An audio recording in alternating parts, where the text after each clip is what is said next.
Glória a Deus. Quem está feliz aqui? Um feliz Natal para todos vocês. Podem se assentar. O menino Jesus nasceu. E é por isso que nós estamos aqui. Esse é o maior presente que Deus nos deu. O nascimento do seu menino Jesus, que não é mais só um menino, ele cresceu. Ele morreu, mas ao terceiro dia ele ressuscitou. E Ele nos deu a vida eterna, nos deu salvação, e é por isso que o nosso coração nessa manhã exulta de alegria, em comemoração à vida que Deus nos deu. A vida, esse presente, a salvação que Deus nos deu, amém? Abra sua Bíblia comigo em João capítulo 9. João capítulo 9, nós vamos falar sobre o Natal, a luz que dissipa as trevas. Jesus Cristo nasceu, Ele foi tentado em todas as áreas da vida, contudo Ele não pecou. Ele morreu, ao terceiro dia Ele ressuscitou, e a morte e a ressurreição de Cristo tem um poder extraordinário na vida do cristão. Abra sua Bíblia em João 9, a partir do verso 1. Se você já achou, eu quero convidar você a ler comigo. O texto também está projetado na tela, mas é muito importante que você abra a sua Bíblia, faça as suas anotações. Ao passar, Jesus viu um cego de nascença. Seus discípulos lhe perguntaram: Mestre, quem pecou? Este homem, seus pais, para que ele nascesse cego? Disse Jesus: nem ele nem os seus pais pecaram, mas isso aconteceu para que a obra de Deus se manifestasse na vida dele. Enquanto é dia, precisamos realizar a obra daquele que me enviou. A noite se aproxima, quando ninguém pode trabalhar. Enquanto estou no mundo, sou a luz do mundo. Depois de dizer isso, Jesus cuspiu no chão, misturou terra com saliva e aplicou aos olhos do homem. Então lhe disse: vá lavar no tanque de Siloé, que significa enviado. O homem foi, lavou-se e voltou vendo. Seus vizinhos e os que anteriormente tinham visto mendigando perguntaram: não é este o mesmo homem que costumava ficar sentado mendigando? Alguns afirmaram que era, outros diziam: não, apenas se parece com ele. Mas ele mesmo insistia: sou eu mesmo. Então, como foram abertos os seus olhos, interrogaram eles.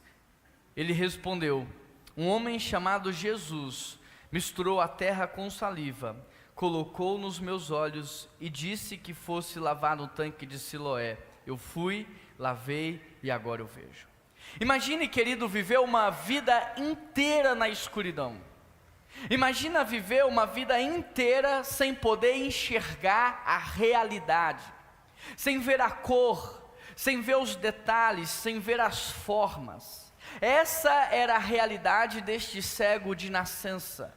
Ele não sabia o que era cor, ele não conhecia as formas, ele não sabia o que era a realidade. É isso que esse texto de João 9 está descrevendo. Ele vivia, na verdade, sem a esperança de um milagre.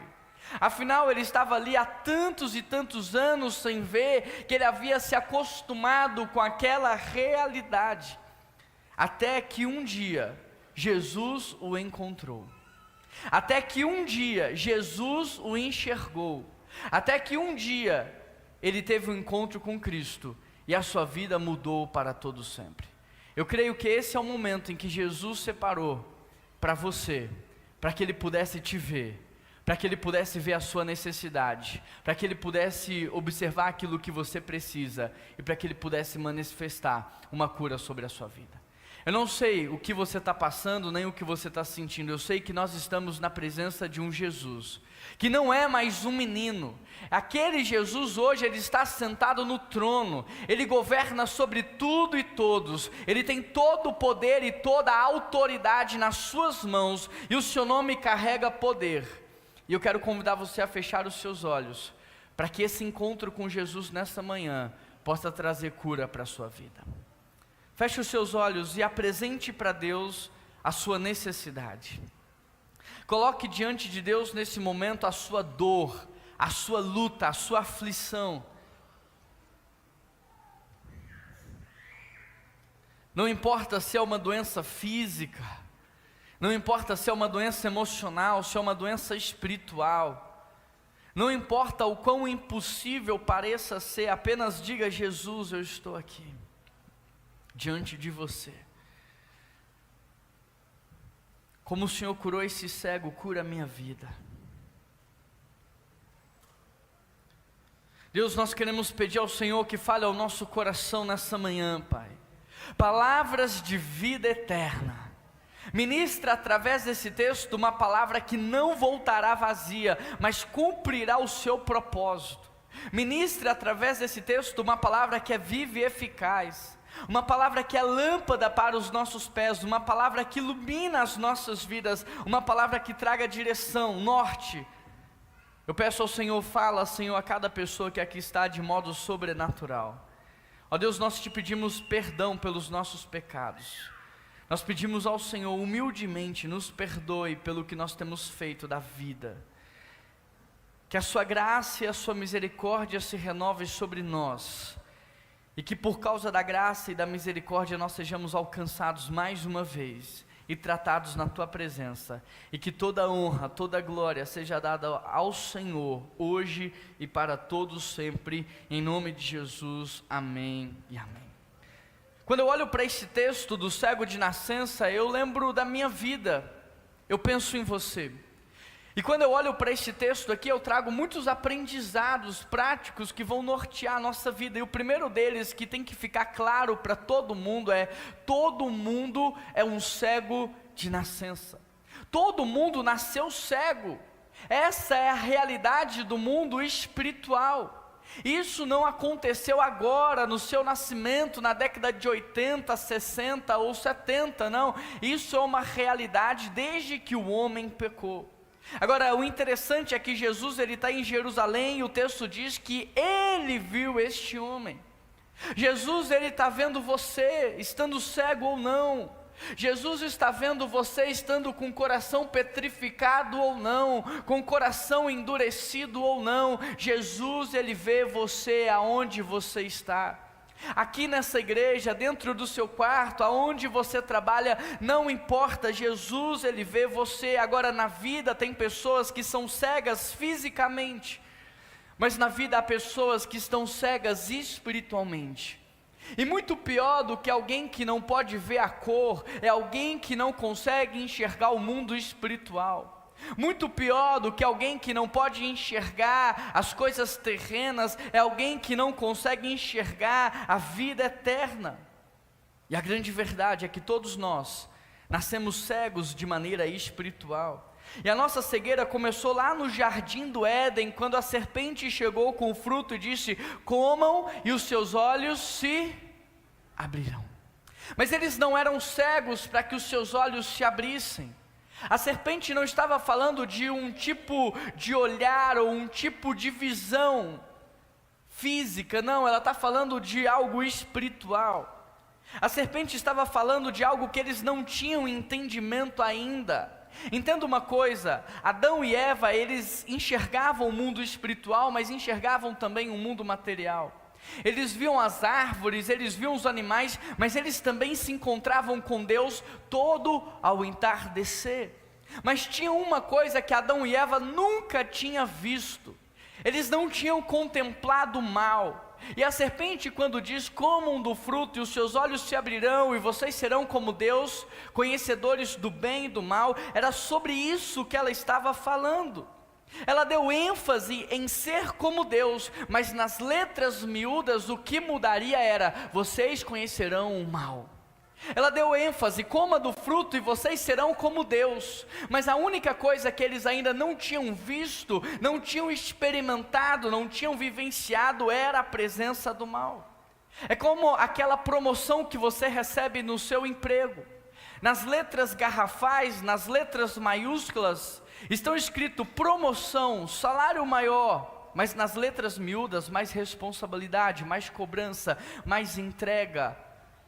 E às vezes nós focamos muito nas letras garrafais e não lemos as letras miúdas, e foi assim que a serpente enganou o primeiro casal.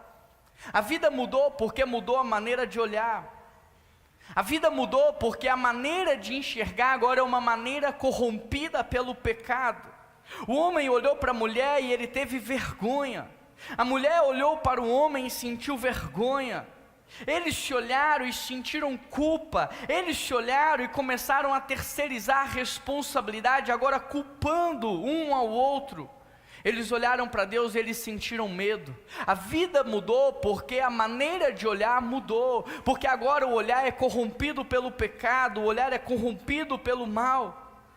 Querido, preste atenção nisso daqui, a vergonha que eles nunca haviam sentido antes, o medo que eles nunca haviam experimentado e a acusação não expressavam uma mudança daquilo que era exterior, mas uma mudança daquilo que era interior. O medo, a culpa e a acusação surgiram não porque Deus mudou, não porque o jardim do Éden mudou, mas porque mudou a maneira de olhar. Tem gente que fala assim: pastor, eu estou com vergonha de ir na igreja. Mas eu te pergunto, o que mudou foi a igreja? Não, foi o coração da pessoa que mudou. Pastor, eu estou com vergonha de cultuar. Mas o que mudou não foi a igreja, o que mudou foi o seu olhar, porque talvez agora você cometeu um pecado que está envergonhando você de maneira interna. E ao chegar num ambiente como esse, você se sente culpado, se sente julgado, mas nós não mudamos, a igreja não mudou, o pastor não mudou, o que mudou foi agora a deturpação do seu olhar. Pastor, eu não estou mais me sentindo tão bem aqui quanto eu me sentia antes. O que mudou não foi a igreja. A igreja continua aqui 112 anos, o prédio continua aqui há mais de 80 anos, esses bancos continuam aqui há mais de 80 anos, o povo continua aqui, mas o que mudou de verdade foi o nosso olhar. Deturpado pelo pecado, destruído pelo pecado. Depois da vergonha, da culpa, vem o que? A acusação. O homem disse: foi a mulher que tu me deste. A mulher disse: não, foi a serpente. E nos dias de hoje não é diferente. Pastor, a igreja não acolhe mais. Pastor, os irmãos me julgam com o olhar. Eu sinto um olhar de acusação. Pastor, as pessoas estão me olhando de maneira diferente. A culpa é delas. Se Adão e Eva tivessem se arrependido e se humilhado, a história seria outra. Mas porque eles decidiram terceirizar a responsabilidade e culpar outras pessoas, sabe o que aconteceu? Eles foram expulsos do jardim. Mas se eles tivessem se humilhado, talvez a realidade tivesse acontecido de modo diferente. Querido, você que está aqui, preste atenção nisso, por gentileza. A acusação, a terceirização da culpa é um grande sinal da cegueira espiritual. Talvez você chegou e até agora você esteja dizendo: mas por que você está falando de cegueira espiritual? Eu não me sinto um cego, eu consigo enxergar as coisas, eu consigo ver o que está acontecendo. Mas presta atenção no texto, porque a culpa, o sentimento de culpa, o sentimento de vergonha e a terceirização da responsabilidade são sinais de que nós pecamos contra Deus, de que nós estamos afastados de Deus e de que nós estamos cegos espiritualmente falando. Eu estou com medo, eu me sinto envergonhado, mas a culpa é de fulano, a culpa é de ciclano. Se isso está acontecendo no seu casamento, se isso está acontecendo dentro da sua casa, é porque você está experimentando de uma cegueira espiritual. Deixa eu ilustrar de uma outra maneira para que você possa entender. Vários homens cegos foram levados a um grande elefante, e eles tinham que descrever o que estava ali diante deles. Aquele que tocou na perna disse: não, aqui tem uma árvore. Ele não sabia que era um elefante. Aquele que tocou na tromba disse: não, aqui há uma serpente. E cada um foi descrevendo aquilo que ele estava entendendo, e eles começaram a discutir como se todos estivessem certos. Mas presta atenção nisso daqui, porque eu não estou falando de elefante. Toda vez que você não tem a visão do todo e só a visão da parte, você não está certo, você está errado. Por mais certo que pareça ser, quando você não tem a história toda, você está errado.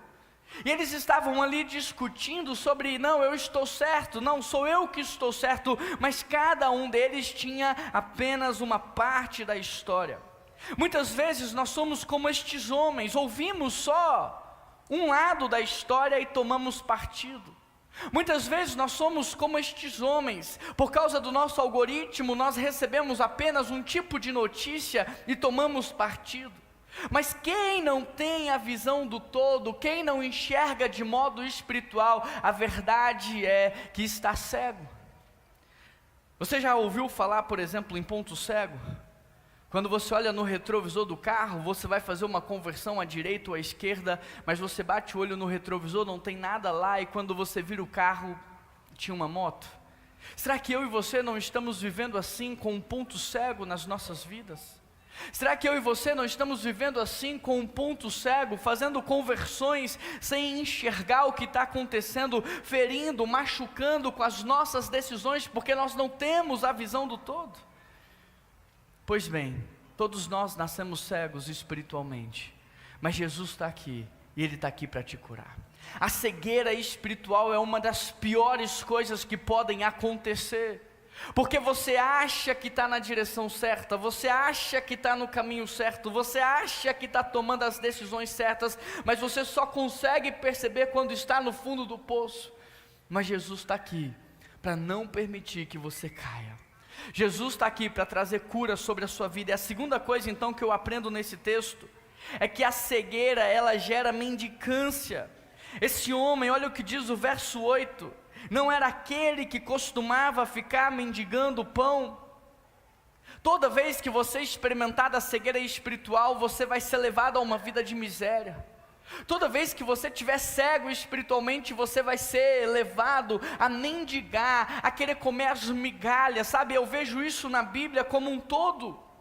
Lúcifer era o maior de todos os anjos, ele era o chefe da guarda no céu, ele era o homem com a maior responsabilidade naquele lugar, mas por causa da cegueira espiritual, ele foi expulso do céu, e ele passa a vida inteira mendigando a sua atenção, mendigando o seu louvor, a sua adoração, mendigando os seus sacrifícios. Adão e Eva, eles eram reis no jardim do Éden, eles tinham tudo quanto queriam, tudo em fartura, tudo em abundância, mas o que aconteceu? Por causa da cegueira espiritual, eles foram expulsos do jardim do Éden. Como que pode alguém que está no céu ficar insatisfeito? Me diz. Como que pode alguém achar defeito no Deus que é perfeito? Como que pode alguém ser o rei do jardim do Éden, estar no lugar de fartura e ficar insatisfeito no seu coração, a ponto de querer algo a mais? Mas todas as vezes que nós estamos cegos, gera uma insatisfação no nosso coração, e nós somos tomados por decisões ruins, que muitas vezes nos levam a mendigar. Outro exemplo é o filho pródigo. Ele tinha tudo dentro de casa, ele tinha a atenção do pai, ele tinha comida, ele tinha fartura, ele tinha as festas, ele tinha proteção, ele tinha identidade, ele tinha propósito, mas ele ficou cego, ele queria mais. Como alguém pode querer mais? Ele queria mais, então ele pegou as suas coisas, saiu de casa, e ele termina a sua vida comendo a comida dos porcos. A cegueira espiritual nos faz tomar decisões equivocadas, a cegueira espiritual nos faz tomar decisões ruins, e essas decisões ruins nos levam a um cenário de miséria. Será que hoje você não está vivendo um cenário como esse? Ou será que hoje você não está prestes a trocar o tudo pelo nada? A trocar a casa pela comida dos porcos? O cego espiritual é alguém que não consegue ver a verdade. Portanto, ele pode ter na frente dele um banquete, ainda assim reclamar, dizendo: eu não tenho nada. Eu me lembro de uma pessoa que há uns 10 anos atrás ficou hospedada na minha casa. Eu estava trabalhando, e quando eu voltei, na verdade eu havia feito uma baita compra para receber aquela pessoa. Eu saí para trabalhar, e quando eu voltei, abri a porta do meu apartamento, e quando eu abri a porta, ela estava com a geladeira aberta, e ela estava falando assim: não tem nada para comer nessa casa. E eu cheguei neste exato momento, e eu olhei para ela e eu perguntei: não tem nada para comer ou não tem o que você quer comer? Porque é completamente diferente não ter nada do que não ter o que você quer. Então me diz o que é que você quer. E ela me diz, olha, eu queria comer um bolo de chocolate. Eu falei, então não tem problema. Agora, você precisa ter o entendimento do todo. Não é porque não tem o que você quer que não tem nada. Mas é isso que a cegueira espiritual faz conosco. Você está diante de um banquete, você está diante de algo perfeito, você está diante de algo maravilhoso, mas o teu coração fica insatisfeito, como se você pudesse querer algo a mais, como se você pudesse ter algo a mais. E todas as vezes que isso aconteceu na história bíblica, essas pessoas foram lançadas para fora. Lúcifer foi lançado para fora do céu, Adão e Eva foram lançados para fora do jardim de Éden, e aqui esse filho pródigo foi lançado para fora da sua casa. Percebe como funciona alguém que está cego? Ele não consegue ver o todo, ele vê a vida fragmentada por partes, e ele só consegue ver aquilo que afeta ele. Conta a história que um homem queria vender o seu sítio. Há muito tempo ele estava tentando vender o sítio e ele não conseguia, já tinha anunciado no Mercado Livre, no LX, então ele teve uma brilhante ideia: eu vou contratar um poeta. E eu vou pedir o poeta para escrever um anúncio do meu sítio. Hoje seria o ChatGPT, naquele tempo ainda era o poeta. O poeta escreveu o seguinte anúncio: vende-se um pedacinho do céu na terra. Um lugar perfeito para reunir quem você ama e viver momentos inesquecíveis. Imagine acordar com o canto dos pássaros, rodeado por árvores frutíferas, enquanto um riacho limpo corre tranquilamente à sua terra.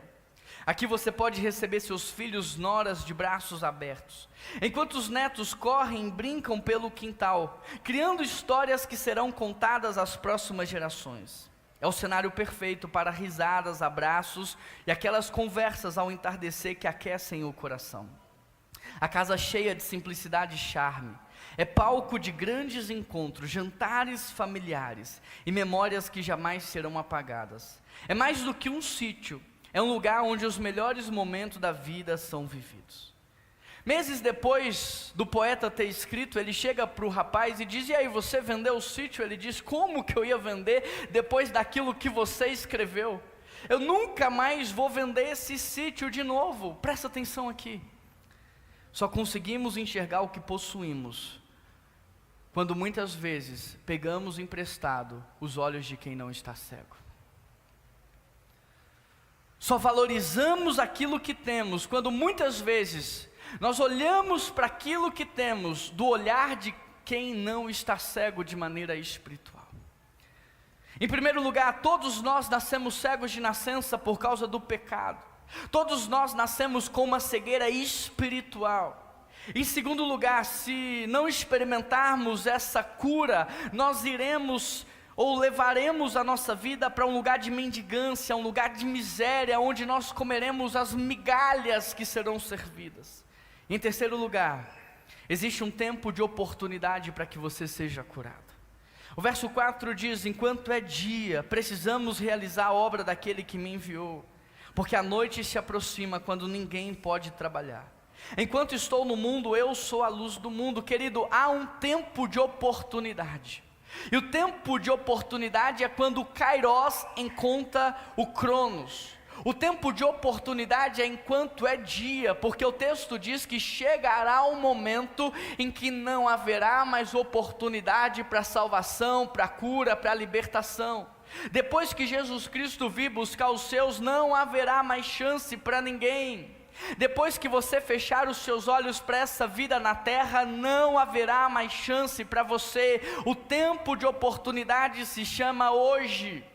Quando o Kairos invade o Cronos, quando o Espírito Santo de Deus nos move a fazer uma cantata como essa, a preparar as canções, a compor canções, a preparar um teatro, a escrever uma mensagem de cura, esse é o Kairos de Deus encontrando o Cronos. Este é o tempo da oportunidade. É o tempo que Deus te trouxe aqui. Você poderia estar em qualquer outro lugar, mas Ele te trouxe aqui diante de uma exposição de um texto como esse, diante de um momento como esse, onde o céu pode invadir a sua vida e a luz pode dissipar suas trevas.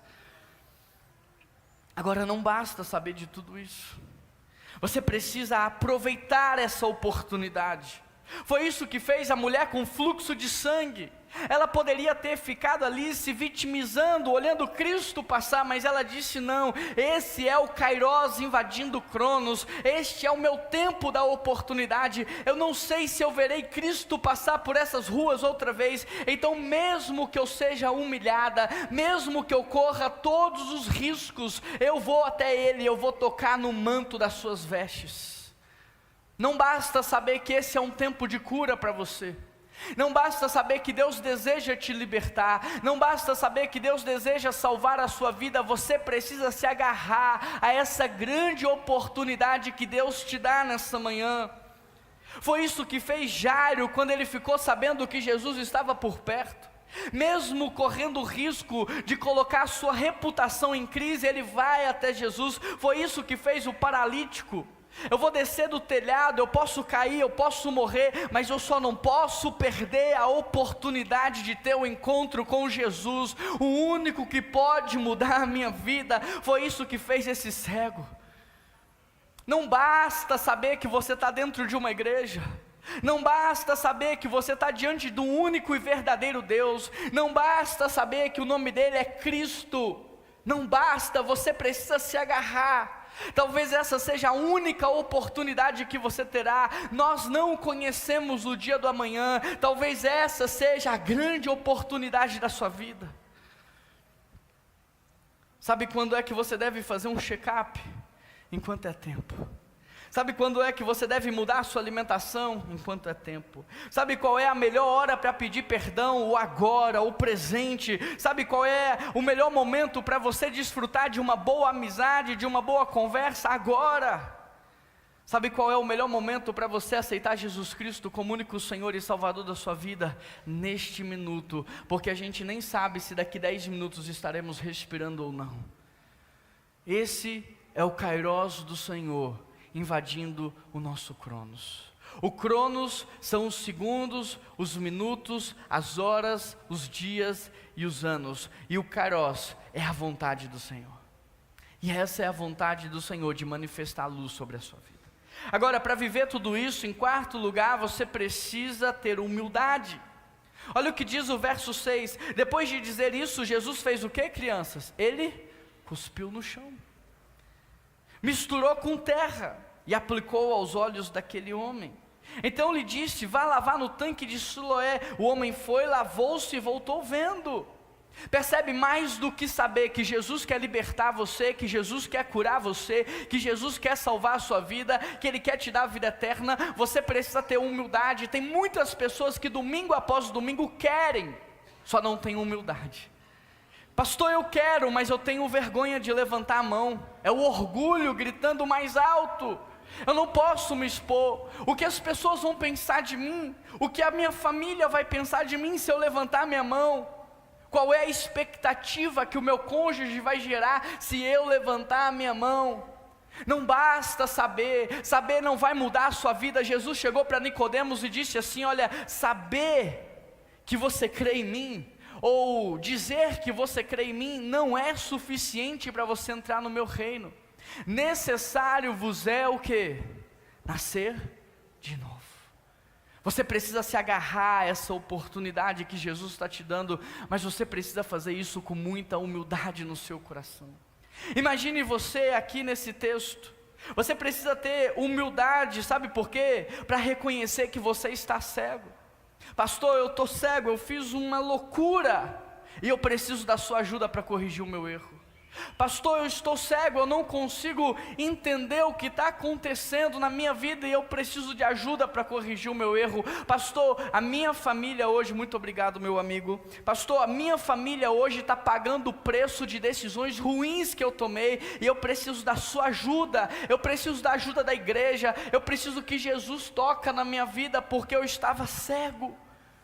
Você precisa ter humildade, para que no meio de uma multidão como essa, centenas e centenas e centenas de pessoas, você precisa ter humildade para pedir: Jesus, cura a minha vida. Para ser como aquela mulher de fluxo de sangue que saiu correndo e ousou tocar nas vestes de Jesus.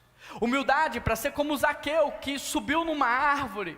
Um homem de pompa, elegante, subiu numa árvore. Você precisa ter humildade para ser como Jairo, com tanta reputação, indo até Jesus. Você precisa de humildade, assim como Nicodemos, sendo o chefe do Supremo daquela época, indo até Jesus. Você precisa de humildade. Você precisa esquecer da sua imagem. Essa imagem que você tem de você não vai te levar a lugar nenhum. A sua reputação não vai te levar a lugar nenhum. Esse orgulho, essa soberba não vão levar você a lugar nenhum. Você precisa ter humildade para aceitar que muitas vezes alguém vai cuspir no chão, transformar aquilo em lama e depois colocar nos seus olhos. Pastor, mas por que às vezes eu tenho que levantar a mão? Por que às vezes eu tenho que ir até a frente? Por que às vezes eu tenho que me posicionar? Porque o diabo não é onisciente. A onisciência é um atributo exclusivo de Deus e não comunicável. Ele não é onipresente, Ele não está em todos os lugares, Ele não lê os teus pensamentos e não conhece o teu coração. Esse é um poder que só Deus tem. E às vezes você precisa se posicionar, você precisa ter humildade para experimentar a verdadeira cura. Sabe, ir no hospital é vencer todo o orgulho e prepotência que nós temos. A gente brinca dizendo que no hospital a gente perde até a dignidade, é ou não é?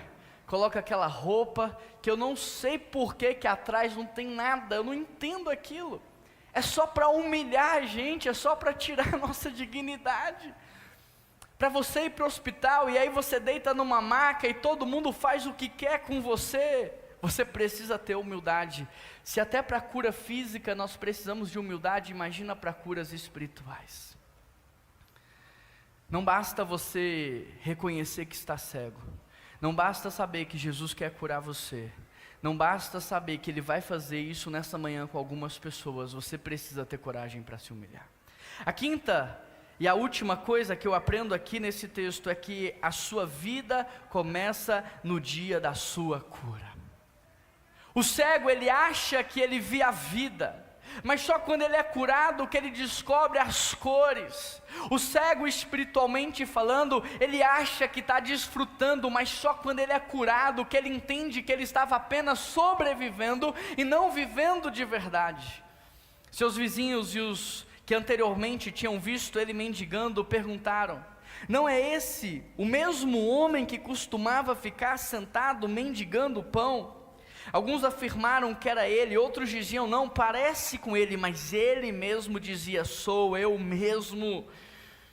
Então, como seus olhos foram abertos? Ele respondeu: um homem chamado Jesus misturou terra com saliva, colocou nos meus olhos e me disse que eu fosse lavar. Eu lavei e agora eu vejo. A sua vida vai começar no dia que você for curado. Enquanto você não receber a cura, sabe o que vai acontecer com você? Você vai ficar torcendo sempre para sexta-feira chegar, sempre para o mês acabar, sempre para as férias chegar, e sem perceber o que está acontecendo, você está torcendo para a sua vida passar mais rápido, torcendo para a sua vida acabar mais rápido. Tem gente que já acorda pensando assim: estou doido para chegar à noite para eu dormir. Tem gente que já acorda torcendo para o dia passar rápido porque ele quer dormir. Tem gente que se arrasta da cama pela manhã, mas não foi para esse tipo de vida que Jesus se humilhou a ponto de descer nessa terra como um homem. Não foi para esse tipo de vida que Jesus morreu uma morte de cruz que era como se morresse 1000 vezes. Não foi para esse tipo de vida que Ele derrotou a condenação do pecado.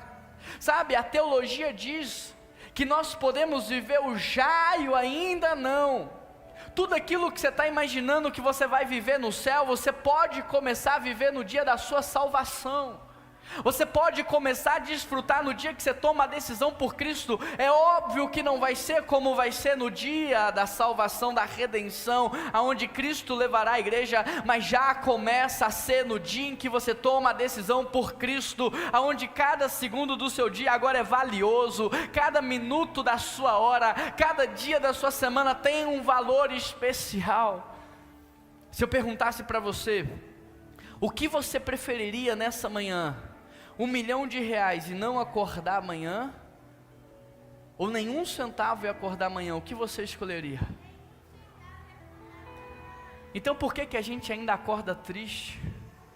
Por que a gente ainda acorda desmotivado? Se acordar no novo dia é muito melhor do que qualquer dinheiro desse mundo. Esse é o presente que Deus tem para você. Isso se chama vida. Isso se chama vida, e essa vida é crescente, essa vida ela vai florescendo, e você pensava, não, esse ano foi bom, aí Deus vai e te mostra que ano que vem é muito melhor, sabe por quê? Porque Ele está nos chamando para águas e níveis mais profundos. Então a vida vai melhorando enquanto eu conheço a Deus, a vida vai melhorando enquanto eu me aproximo dEle, a minha vida vai melhorando quanto mais eu desfruto dessa paz que excede todo entendimento, de uma alegria que não acaba. Talvez você que está aqui nessa manhã esteja cansado de todo dia à noite ter que beber uma bebida alcoólica para anestesiar a sua dor. Talvez você já esteja cansado de gastar dinheiro com bebida, dizendo, todo dia eu tenho que beber para dormir, todo dia eu tenho que beber para ver se eu curto a vida. Talvez você esteja cansado de ter que beber para curtir uma festa, porque se não beber, a festa não é legal, a festa não é engraçada. Tem vidas muito melhor do que isso. Talvez você esteja se anestesiando com as drogas, para tentar aliviar um pouco dessa angústia que está dentro de você. Talvez você esteja recorrendo ao cigarro para reduzir o nível do seu estresse, mas deixa eu te dizer quanto que você está gastando de dinheiro com tudo isso, e Jesus está aqui dizendo para você, eu posso te dar algo maior e melhor, que vai acabar com a sua dor, com a sua tristeza, com a sua angústia, e é de graça para você, e não é de graça para você porque não custou nada, é de graça para você porque eu paguei tudo. Eu paguei tudo e eu posso dar de graça para você. Agora me diz, como que a gente pode escolher uma caixinha de cigarro que atrás tem a foto de uma pessoa necrosada e não escolher Jesus? Qual é a razão disso? Como que eu posso escolher uma bebida alcoólica que vai destruir o meu casamento e não escolher Jesus? Qual é a razão disso? Como que eu posso escolher as drogas que estão me destruindo fisicamente e não escolher Jesus? Isso só pode ser explicado com uma coisa: a cegueira espiritual. Pastor, eu não estou conseguindo enxergar sentido em escolher Jesus. Mas talvez é porque realmente eu esteja cego espiritualmente. E você precisa de cura. Cura para ter um encontro verdadeiro e genuíno com Jesus Cristo, o Senhor deste universo, o Criador de todas as coisas, aquele que sonhou com você antes do seu nascimento, e Ele desenhou você de uma maneira muito específica. Você precisa ter um encontro com esse Jesus que sonhou com a tua vida, e por isso te criou, mesmo sabendo de tudo o que você haveria de fazer, que escolheu ficar com o dano do teu pecado, da sua rejeição, da sua escolha, mas Ele escolheu criar você, porque quem sabe um dia você pudesse tomar a decisão por Ele. Esse é Jesus, que mesmo sendo humilhado numa cruz, que mesmo sendo cuspido na sua face, não abriu a sua boca, e mesmo diante de homens insignificantes que não poderiam tirar a sua vida, porque eles estavam diante de um Deus, esse é o Jesus que a Bíblia diz que Ele entregou o seu Espírito. E naquela hora, o salário do pecado estava pago, porque o salário do pecado é a morte. Ele pagou, Ele cumpriu a sentença. Ele foi no meu e no seu lugar no dia do juízo. Ele levou sobre si a condenação, mas ao terceiro dia, quando Ele ressuscitou, Ele nos deu o privilégio de viver uma vida completamente diferente. Pense nessa manhã no Natal não apenas como um tempo de festa em família. Pense nessa manhã no Natal não apenas como o nascimento de um menino normal, um menino qualquer, não. Pense no Natal como o nascimento da luz, e onde a luz chega, ela dissipa as trevas. Isaías 9:2 está escrito: o povo que andava em trevas viu grande luz, sobre os que viviam na sombra da morte raiou a verdadeira luz. 800 anos antes de Jesus nascer, Isaías escreveu esse texto. Há 2800 antes de hoje, que você verá a verdadeira luz. Isaías já havia profetizado sobre o que haveria de acontecer na sua vida. Jesus veio ao mundo como resposta definitiva. Por causa do nascimento de Cristo, toda doença tem um prazo de validade. Se você está aqui nessa manhã e você está doente, essa doença tem uma data para acabar. Por causa de Cristo, todo choro dura apenas uma noite. Por causa de Cristo, todo mal é um mal vencido. Por causa de Cristo, a morte já não tem mais o poder. Ó morte, onde está o teu aguilhão? Ó morte, onde está o teu poder? Agora não é mais a morte, mas o salmista diz, apenas a sombra da morte, porque Jesus ressignificou a morte. Ela não é mais o nosso fim, mas ela é uma passagem, e para os filhos de Deus, uma passagem triunfante para a vida. Nós não passaremos pela morte tristes e nem abatidos, mas nós passaremos por ela triunfando, para experimentar de uma vista jamais vida, imaginada ou pensada, a vida eterna. Natal é tempo de cura, Natal é tempo de libertação, Natal é tempo de salvação. Natal não é mesa farta, mas coração vazio. Natal não é troca de presentes, mas um coração entristecido. Natal não é a casa iluminada, mas a vida sombria. Natal é o nascimento de Jesus, e aonde Jesus nasce, a festa e a alegria. Aonde Jesus nasce, a paz. Aonde Jesus nasce, a luz. Só haverá Natal para você, se hoje Jesus nascer no teu coração. Feche os teus olhos.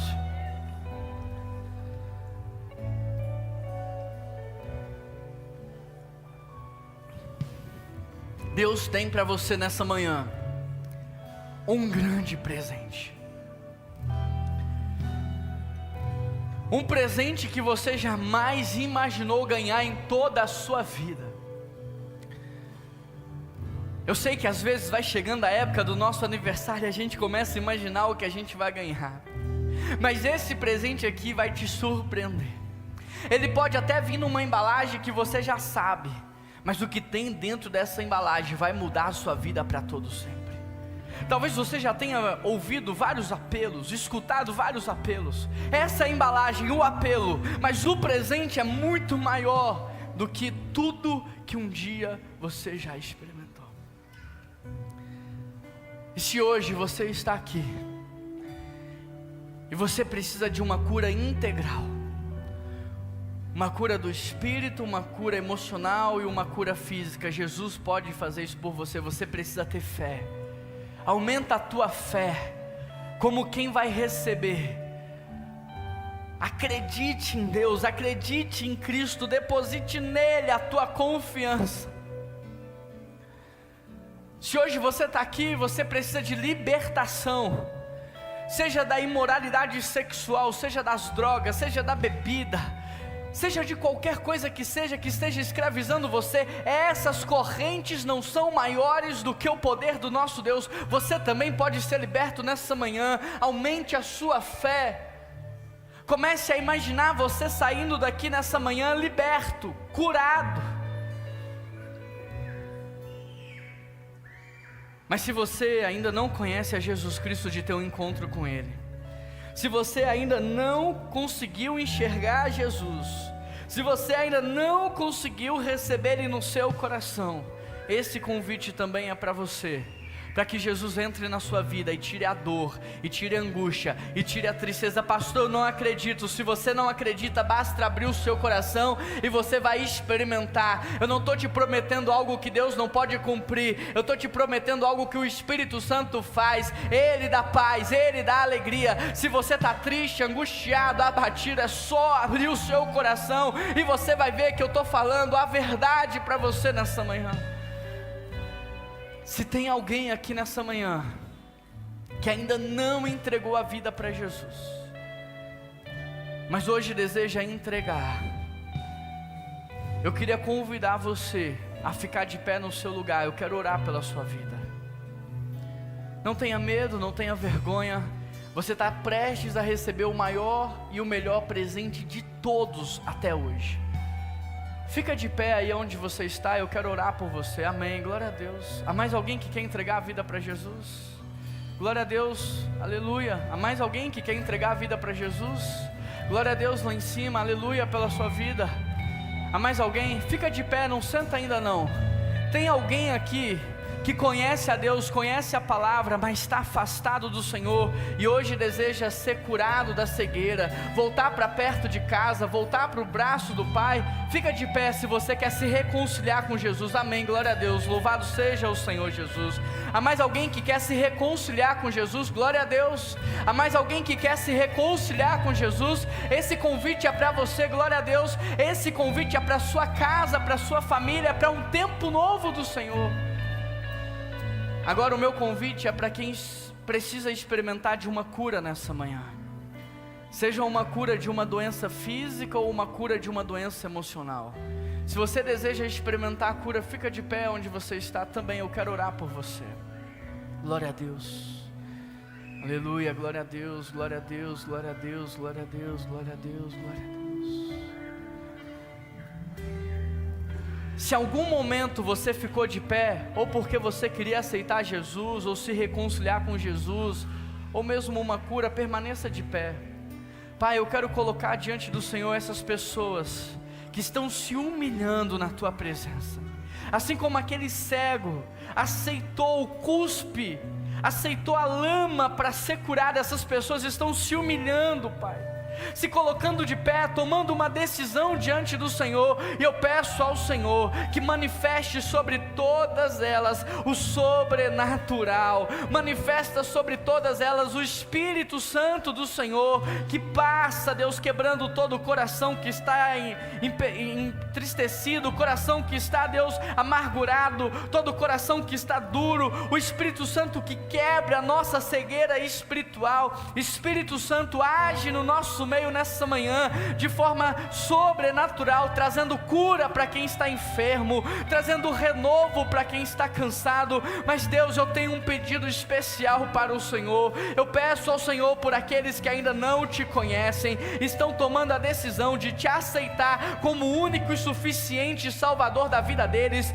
Tira o medo da morte, tira o medo da condenação eterna, porque isso já não tem mais poder, uma vez que eles tomam a decisão por ti. O teu Espírito Santo entra e agora eles estão lacrados, eles são selados pelo teu Espírito, e nada nunca mais poderá afastá-los da tua presença. Pai, eu peço ao Senhor, sustenta cada um deles na luta contra o pecado, enche do teu Espírito Santo, Pai, até transbordar da tua presença. Dá para eles nessa manhã um fruto, que é a paz, que é o amor, que é a bondade, que é a longanimidade, que é a alegria. Restaura a verdadeira alegria, a verdadeira paz, tira toda a tristeza, traz esperança. Distribua nessa manhã também os dons do teu Espírito no nosso meio, Pai, e nos enche até transbordar. Ó maravilhosa presença de Deus, ó doce presença de Deus, ó manifesta presença de Deus. Jesus Cristo, nesse nome há poder, Jesus Cristo, nesse nome há autoridade. Jesus Cristo, nós louvamos e adoramos, porque o Senhor se humilhou, descendo nessa terra como homem. Muito obrigado, Deus, porque o Senhor venceu todas as tentações, e embora fosse tentado em todas as áreas, o Senhor não pecou, para que o Senhor pudesse se entregar naquela cruz como o Cordeiro Santo, e naquela cruz o Senhor venceria de uma vez por todas o poder da morte sobre as nossas vidas. E obrigado, Jesus, porque nós não celebramos mais apenas o teu nascimento, mas nós celebramos principalmente porque o Senhor ressurgiu, porque o Senhor ressuscitou, porque o Senhor está vivo, porque o Senhor está sentado no trono, porque o Senhor governa todas as coisas, porque todo joelho se prostra na tua presença, porque toda a criação, o ser que respira ou não, eles louvam ao Senhor. Nós adoramos e glorificamos o menino que nasceu,